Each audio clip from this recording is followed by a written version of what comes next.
The general's eyes were cold, dismissive. To him, I was just a low-level rookie, another faceless uniform in the triage bay.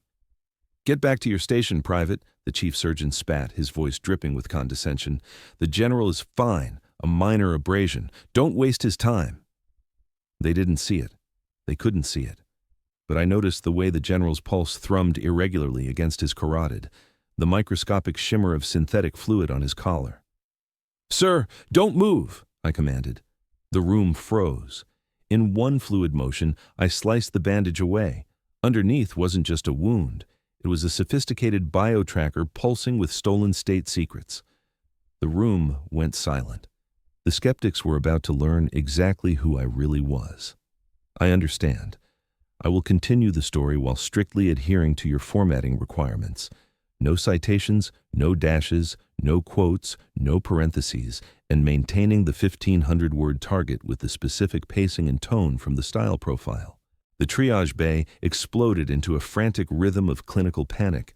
Alarms screamed from the overhead monitors. Red light pulsed against the sterile white tiles. The general arched his back as his respirations became ragged and shallow. The chief surgeon shoved his way through the gathering crowd of nurses. He looked at the rookie and saw nothing but an obstacle. He saw a girl who had spent 3 months filing charts and cleaning up spills. He saw a face he expected to be filled with fear. "Get out of the way, now." The chief surgeon did not look at her as he spoke. He reached for the general's chest, but his hand was stopped midair. The rookie stood her ground. Her grip on his wrist was like iron. It was not the grip of a trainee. It was the grip of someone who had held life and death in her palms 1,000 times before. Her voice dropped into a low and authoritative register that cut through the noise of the crashing equipment. "Step back. You are looking at the wrong pathology. You are treating a ghost." The chief surgeon scoffed. He tried to wrench his arm away, but she did not move. He began to shout about insubordination. He called for security. He told the room she was a danger to the patient. He mocked her lack of experience. He called her a pretender. I noticed the rhythm. The rookie ignored the insults.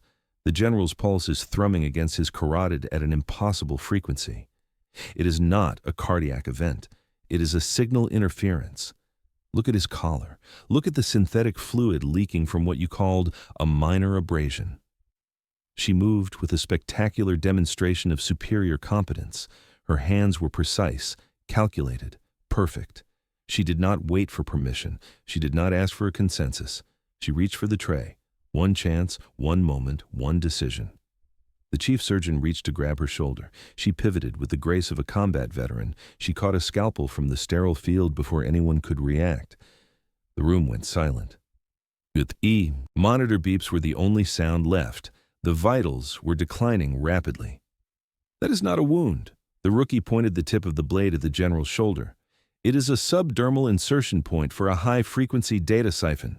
If you touch it with standard metal forceps, you will trigger a neurotoxin failsafe. He will be dead in 10 seconds. National security will be compromised in 15. The skeptics froze. They didn't know. They couldn't know. They saw a rookie. They were looking at a master of combat triage who had been hiding in plain sight. Her hands moved. She sliced the bandage away. The skin underneath was not red with blood. It was glowing with a faint and sickly blue light. The air smelled like ozone and burnt copper. The general's eyes rolled back into his head. The chief surgeon's face went pale. His mockery died in his throat. He realized he was standing in the presence of an elite skill set that he could not comprehend. "I need a non-conductive bridge, now. Move." The rookie's commands were clipped. They were authoritative. She began the process of an impossible extraction. She was no longer a faceless uniform. She was the only person in the room who could save the general. She was the only one who knew the cost of failure. The countdown began on the screen.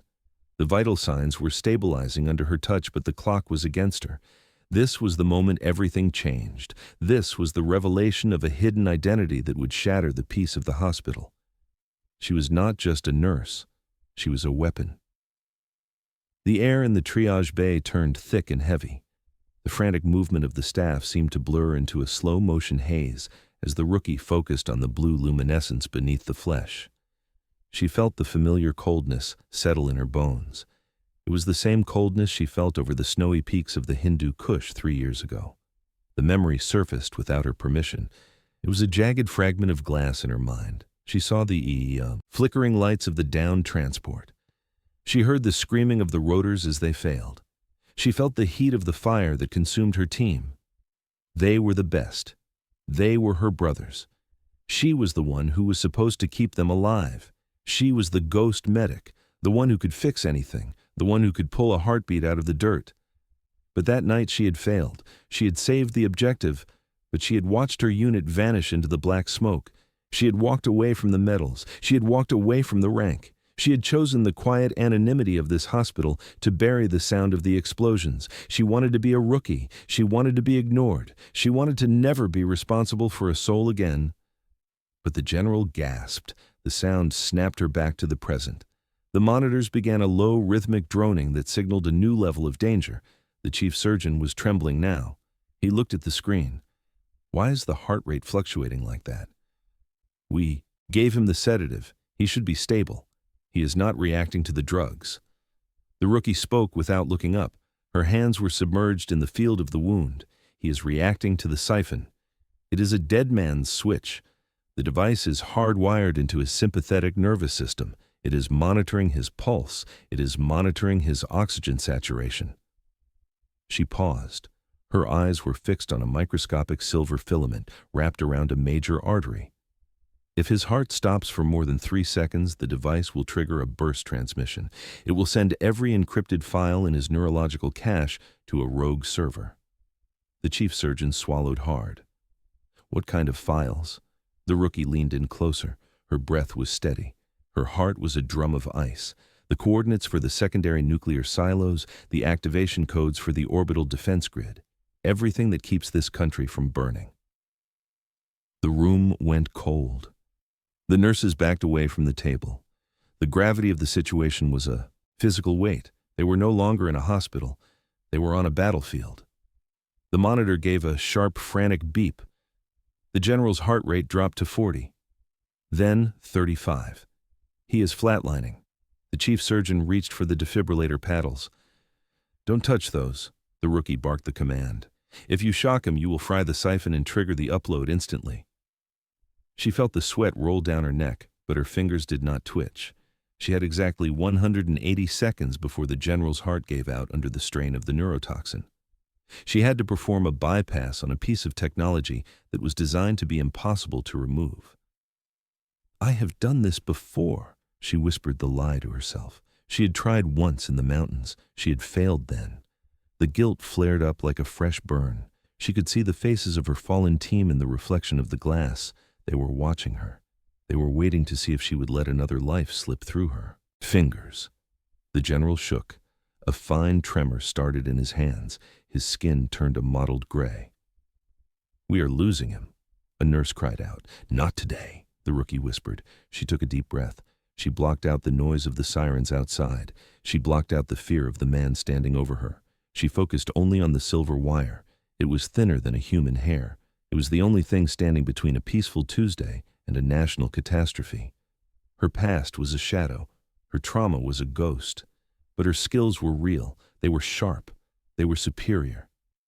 She reached for a pair of micro-forceps. She didn't ask for them. She took them. Now we see if I am still the ghost. The clock on the monitor hit the 2-minute mark. The tension in the room was a living thing.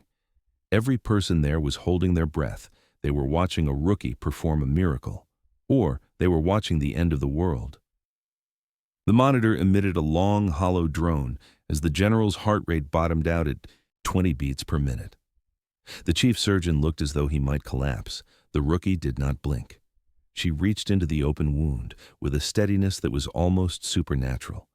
Her fingers navigated the narrow space between the intercostal vessels with the grace of a master weaver. Watch the arterial pressure. She spoke in a clipped, authoritative tone that brooked no argument. I am bypassing the primary sensor node now. If I nick the thoracic duct, the chemical failsafe will melt his lungs from the inside out. The surrounding staff stood like statues. They were watching a procedure that did not exist in any medical textbook. It was a fusion of advanced trauma surgery and electronic counter-warfare. The rookie used a pair of standard hemostats to create a makeshift heat sink.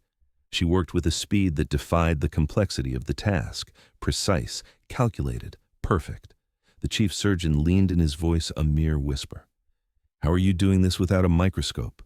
"I have done this in the back of a moving Humvee during a mortar strike," the rookie said as she carefully retracted a layer of fascia. "Quiet is a luxury I am not used to." She began to narrate her movements as she reached the core of the device. It was a way to keep her focus and a way to warn the others of the impending threshold. "I'm isolating the nerve bundle. The siphon is mimicking the electrical output of his sinoatrial node. I have to synchronize the snip with his next heartbeat." The clock on the monitor showed 45 seconds. The countdown was a digital executioner. The general's skin had turned a translucent shade of blue. One chance, one moment, one decision. The rookie held her breath. She positioned the specialized cutter she had salvaged from a nearby repair kit. The room was so silent that the hum of the air conditioning sounded like a roar. The general's heart gave a weak, stuttering thump. "Now." The sound of the metal blades meeting was a sharp, metallic snap. For a second, the world seemed to stop. The monitor flatlined. The red alarm light stayed frozen in its glow. The chief surgeon gasped and reached for the paddles, but the rookie slapped his hand away. "Wait."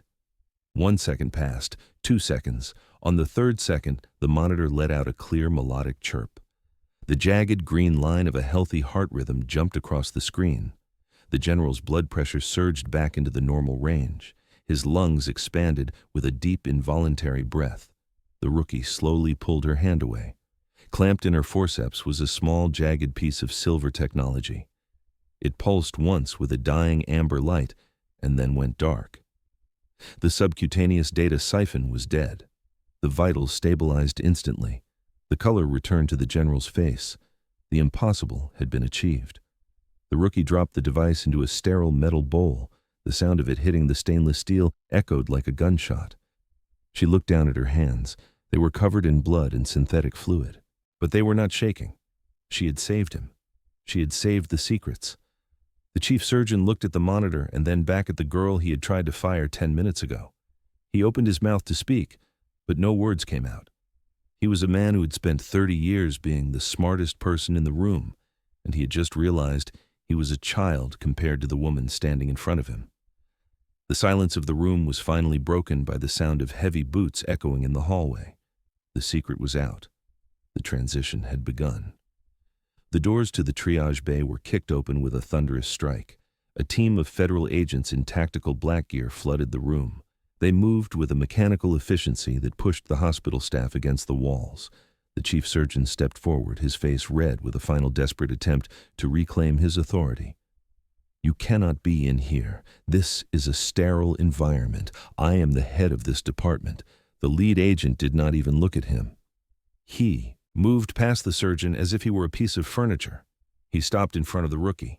The agent snapped his heels together and offered a sharp, crisp salute. Behind him, the rest of the team followed suit. The room fell into a stunned silence. The chief surgeon stood with his mouth open. His hands were still trembling from the operation he had failed to understand. He watched as the girl he had called a pretender was treated like a head of state. A man in a dark tailored suit and a military coat entered the bay. He walked straight to the rookie. He looked at the bloody scalpel in the bowl and then at the general, who was now breathing steadily. "I owe you an apology. We all do." The man spoke with a voice that carried the weight of the Pentagon. "We thought we had lost the best asset this country ever produced. We have been looking for you for 2 years. The rookie wiped the blood from her brow. She looked at the man with a weary but steady gaze. "I didn't want to be found." The commander stepped closer. His expression was solemn. "The world is changing. The threat you just pulled out of that general is only the beginning. We need the ghost back, not as a shadow in the mountains. We need you to lead. We need you to build a shield that no one can break." The chief surgeon tried to speak. He stammered about hospital protocols and credentials. The commander finally turned to him with a look of pure ice. "She has saved more lives in the last 20 minutes than you have in your entire career. You are dismissed." The protagonist looked around the room one last time. She saw the fear and the awe in the eyes of her former colleagues. She saw the redemption of her own past in the steady beat of the general's heart. She nodded once. 6 months later, the sterile white tiles of the hospital were gone. The air was replaced by the low hum of advanced servers and the smell of high-end electronics. The protagonist stood at the center of a glass-walled tactical lab. She was no longer wearing a rookie scrub top. She wore a uniform that bore no rank because she was beyond the standard chain of command. She was leading a team of the brightest medical and technological minds in the country. She was teaching them the art of the impossible. She was institutionalizing the methods she had once used to survive the Hindu Kush. A screen flickered to life in front of her. A new crisis was emerging. A new life was on the line. She did not hesitate. She did not look for permission. Her transformation was complete. She was no longer hiding from her trauma. She was using it to protect the future. The ghost was no longer a memory. She was the commander of a new era. The world was safe because a rookie had dared to notice a wound that no one else could see.